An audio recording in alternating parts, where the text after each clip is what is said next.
모두 가족 여러분, 오늘은 화요일입니다.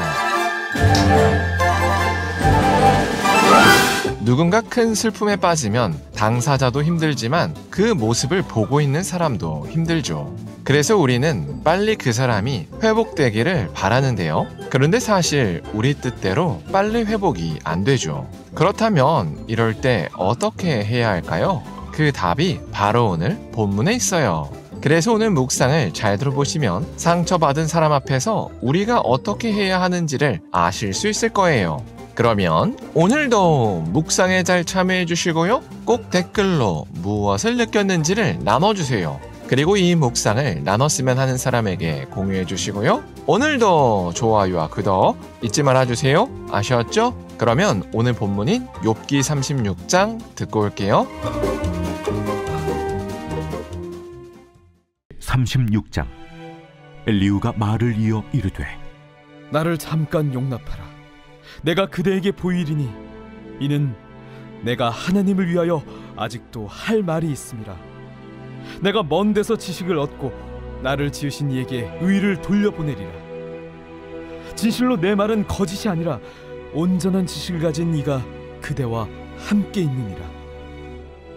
하나님은 능하시나 아무도 멸시하지 아니하시며 그의 지혜가 무궁하사 악인을 살려두지 아니하시며 고난받는 자에게 공의를 베푸시며 그의 눈을 의인에게서 떼지 아니하시고 그를 왕들과 함께 왕좌에 앉히사 영원토록 존귀하게 하시며 혹시 그들이 족쇄에 매이거나 환난의 줄에 얽혔으면 그들의 소행과 악행과 자신들의 교만한 행위를 알게 하시고 그들의 귀를 열어 교훈을 듣게 하시며 명하여 죄악에서 돌이키게 하시나니 만일 그들이 순종하여 섬기면 형통한 날을 보내며 즐거운 해를 지낼 것이요 만일 그들이 순종하지 아니하면 칼에 망하며 지식 없이 죽을 것이니라. 마음이 경건하지 아니한 자들은 분노를 쌓으며 하나님이 속박할지라도 도움을 구하지 아니하나니 그들의 몸은 젊어서 죽으며 그들의 생명은 남창과 함께 있도다. 하나님은 곤고한 자를 그 곤고에서 구원하시며 학대당할 즈음에 그의 귀를 여시나니 그러므로 하나님이 그대를 환난에서 이끌어내사 좁지 않고 넉넉한 곳으로 옮기려 하셨은즉 무릇 그대의 상에는 기름진 것이 놓이리라.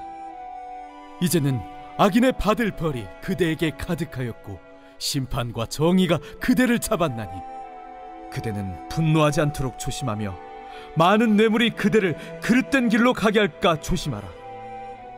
그대의 부르짖음이나 그대의 능력이 어찌 능히 그대가 곤고한 가운데에서 그대를 유익하게 하겠느냐. 그대는 밤을 사모하지 말라. 인생들이 밤에 그들이 있는 곳에서 끌려가리라. 삼가 악으로 치우치지 말라. 그대가 환난보다 이것을 택하였느니라. 하나님은 그의 권능으로 높이 계시나니 누가 그같이 교훈을 베풀겠느냐. 누가 그를 위하여 그의 길을 청하였느냐. 누가 말하기를 주께서 불의를 행하셨나이다 할 수 있으랴. 그대는 하나님께서 하신 일을 기억하고 높이라. 잊지 말지니라. 인생이 그의 일을 찬송하였느니라. 그의 일을 모든 사람이 우러러 보나니 먼 데에서도 보느니라. 하나님은 높으시니 우리가 그를 알 수 없고 그의 횟수를 헤아릴 수 없느니라.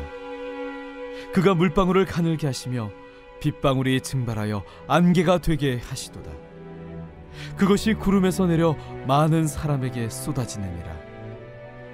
겹겹이 쌓인 구름과 그의 장막의 우레소리를 누가 능히 깨달으랴. 보라, 그가 번갯불을 자기의 사면에 펼치시며 바다 밑까지 비치시고 이런 것들로 만민을 심판하시며 음식을 풍성하게 주시느니라. 그가 번갯불을 손바닥 안에 넣으시고 그가 번갯불을 명령하사 관역을 치시도다. 그의 우레가 다가오는 풍우를 알려주니 가축들도 그 다가옴을 아느니라.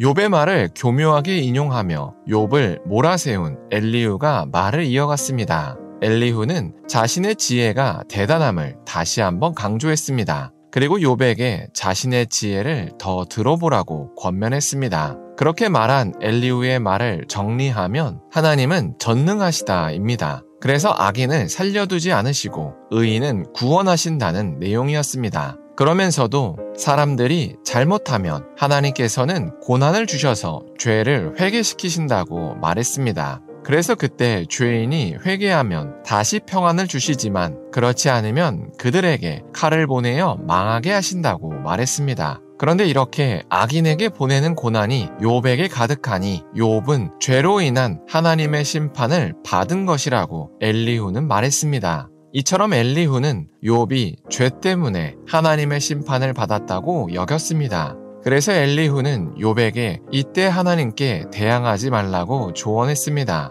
왜냐하면 악인이 고난을 받고도 하나님께 대항하면 어떤 예물로도 그 고난을 피할 수가 없기 때문이라고 말했습니다. 그러면서 하나님은 세상을 창조하신 분이시니 인간이 감히 하나님의 모든 지혜를 알 수도 없고 하나님께 이런 불의가 있다고 지적할 수도 없다고 말했습니다. 이처럼 엘리후의 말을 들어보면 대부분 맞는 말이었습니다. 그러나 욥에게는 공허하게 들렸습니다. 왜냐하면 진단이 틀렸기 때문이었습니다. 엘리후는 욥이 고난을 받는 이유를 욥의 세 친구와 마찬가지로 죄 때문이라고 여겼습니다. 그래서 그 처방으로 32장부터 지금까지 고난의 유익과 하나님의 크심과 인과응보의 법칙과 또 인간이 이해할 수 없는 하나님의 지혜까지 다양하게 말했습니다. 그러나 어떤 말도 욥을 회복시키지 못했습니다. 왜냐하면 애초에 욥이 죄를 지어서라는 진단이 틀렸기 때문이었습니다.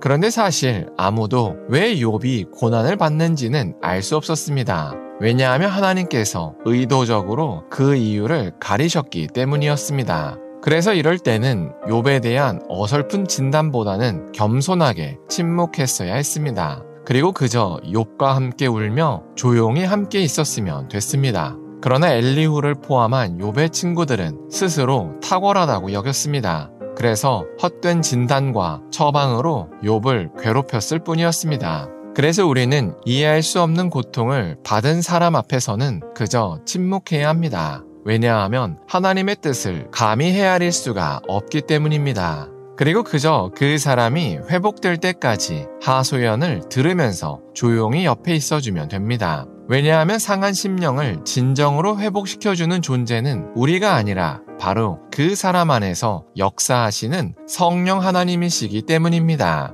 그래서 우리는 성령 하나님께서 그 사람의 상한 심령을 회복시키신 다음에 대화해도 늦지 않습니다. 그래서 우리가 오늘 하루를 살 때 이해할 수 없는 고통을 당한 사람 앞에서 어설픈 진단을 하기보다는 겸손하게 침묵했으면 좋겠습니다. 그래서 성령 하나님께서 그 사람의 상한 심령을 회복하실 때까지 기다렸으면 좋겠습니다. 기도하겠습니다. 사랑의 하나님, 엘리후가 욥을 오진해서 그릇된 말로 고통스럽게 한 것을 나눴습니다. 이처럼 우리는 하나님께서 왜 고난을 주시는지를 다 알 수 없음을 고백합니다. 그래서 우리가 이해할 수 없는 고통을 당한 사람에게 어설픈 진단을 하기보다는 겸손하게 침묵할 수 있게 하여 주시옵소서. 그래서 성령 하나님께서 그 사람의 상한 심령을 회복하실 때까지 기다릴 수 있게 하여 주시옵소서. 예수님의 이름으로 기도합니다. 아멘.